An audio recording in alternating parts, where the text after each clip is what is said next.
Hello friends मु आपण को गोटे दमदार होटेल ना कहबी ना हूँ कौशल्या गंग आमर सिफा मत्स्य केन्द्र जो गवेषणा केन्द्र अच्छी तार सीधा फ्रंट को आप अनेबे बड़ बड़ बोर्ड लिखाई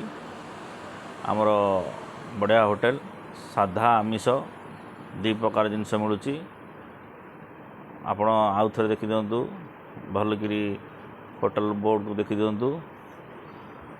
लिखा अच्छी कौशल्या गंग होटेल ना आपण आराम से आसबे एठी साधा खाईपर आमिष खाईपर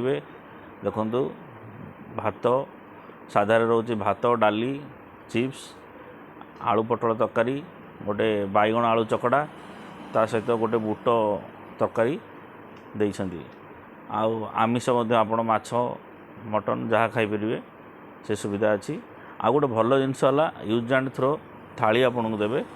आ पोटल कि माछर जो देवे सी भी यूज एंड थ्रो थाली देवे कहया पड़ो ना सी मन को दौरान आपन को कहया पड़ो ना एत सुंदर होटेल परिष्कार परिच्छन्न अच्छी आउ बेसी हाई फाई होटेल नुह साधा होटेल आम ओडिया मान होटेल आउ इकोनॉमिक बहुत साधारे आमर 70 टंका यदि आप पापड़ खाइबे ताले आउ 10 टका अधिक 80 टंका आमिष खाइबे जदि से 70-80 टंका गोटे गोटे इकोनॉमिक बजेट भितर आप खाईपर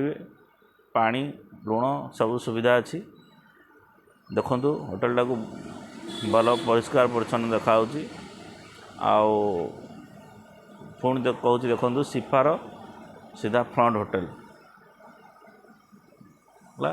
भलसे देखु आपण जदि पुरी आड़ू के जाऊँगी भुवनेश्वर ताले फेरला बेले ये होटेल खाई आसतु आ निश्चिंत खाई कमेंट करेंगे किपरि लगिला होटेलर परिवेश बिहेवियर और खाद्य आपन सब से 70 टंकार आपन को डबल डबल भात डाली चिप्स तरकारी सबू डबल डबल देवे तांकाड़ू देवे आपड़ व्यस्त हवा नहीं खाई कमेंट करूँ आ निश्चिंत खातु।